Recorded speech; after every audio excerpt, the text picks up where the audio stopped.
আরজিকর কাণ্ডের প্রতিবাদে মিছিল নবগ্রামে। আরজিকর মেডিকেল কলেজ ও হাসপাতালে ডাক্তারি পড়ুয়া ছাত্রের খুন ও ধর্ষণ কাণ্ডের প্রতিবাদে নবগ্রামে দোষীদের গ্রেপ্তারের শাস্তি ও ফাঁসির দাবিতে মিছিল করল Nabagram area committee CPIM.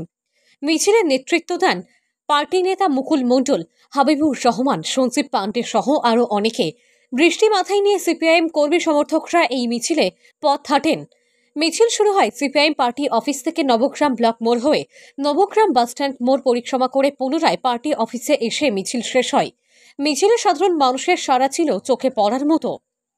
Nabagram থেকে তুষারকান্তি খানের রিপোর্ট, KTN 5 গ্রাম নিউজ।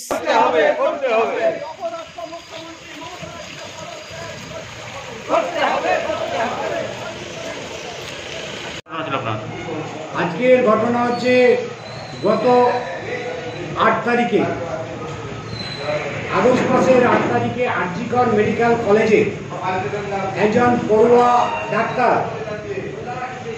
এমডি পড়ুয়া ডাক্তার, সেকেন্ড ইয়ারের ছাত্রী, সে ভালো কাজ করছিল গোটা আরজিকর মেডিকেল কলেজে এবং ভালো কাজটা ওখানকার আরজিকর মেডিকেল কলেজের যিনি অধ্যক্ষ সন্দীপ ঘোষ, তিনি গোটা আরজিকর মেডিকেল কলেজটা ওষুধ থেকে আরম্ভ করে যারা পাস করছে, পাস করবে, তাদের ব্যাচ নাম্বার পাবে, সে এমডি হতে পারে, MBBS হতে পারে, এই দুই যারা ডিগ্রিটা লাভ করবে তাদের জন্য একটা ভালো নাম্বার পাবে বলেই মোটা টাকা দিতে হয় প্রিন্সিপালকে।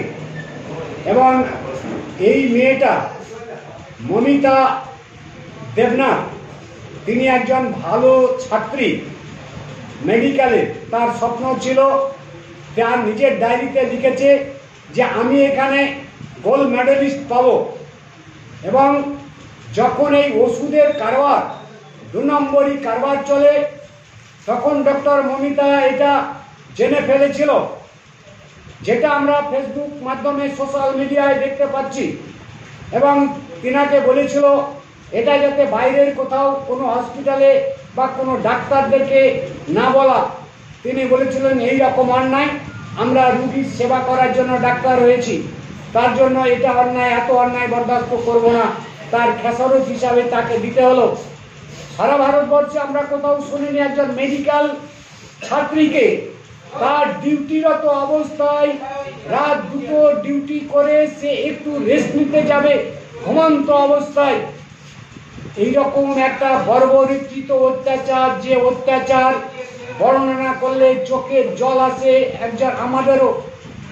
যা পোস্টমর্টম রিপোর্ট, তার শরীরে 113টা ক্ষত বিক্ষত, এবং তার যে শরীর থেকে শুক্রাণু পাওয়া গেছে, এটা আমার কথা নয়, সোশ্যাল মিডিয়াতে প্রকাশ হয়েছে যে 150 গ্রাম তার শুক্রাণু তার শরীর থেকে, তার ডান মানে ঘাড়টা ভেঙে গেছে। এইরকম একটা বর্বরচিত ঘটনা।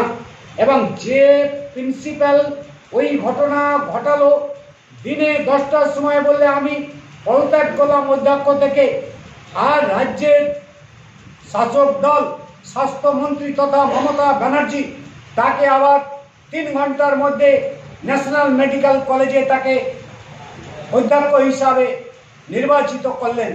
তাহলে প্রকৃত দোষী কে? মমতা ব্যানার্জি পরিকল্পিতভাবে এই মারার জন্য দায়ী বলে আমরা মনে করি। এবং আজকের এই যে মিছিল আমরা করলাম, আমি তো অবিলম্বে এই রাজ্যের মুখ্যমন্ত্রীকে পদত্যাগ করা দরকার, এবং যতক্ষণ না পদত্যাগ করবে সারা দেশে আমাদের এই আন্দোলন ছড়িয়ে দেবো আরো গভীর।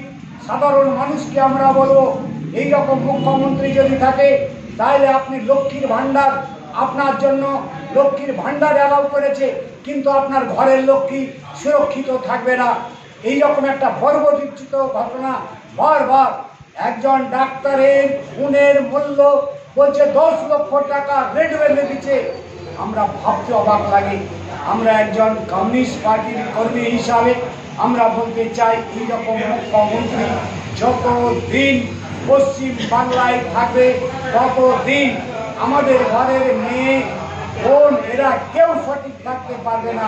তাই ইমিডিয়েট এই মুখ্যমন্ত্রীকে পদত্যাগ আমাদের করতে হবে, তার দাবি নিয়ে আজকে আমরা মিছিল এবং যারা এই ধর্ষণের সঙ্গে যারা জড়িত, একজন সিভিক পুলিশকে সামনে সারিতে দিয়ে দিয়েছে। এই সিভিক পুলিশ একাই না, তার সঙ্গে যারা মাথা আছে সেই মাথাকে আমাদের ধরতে হবে। এই দাবি নিয়ে আমাদের আজকের এই মিছিল আমরা শেষ করলাম। আপনার নাম?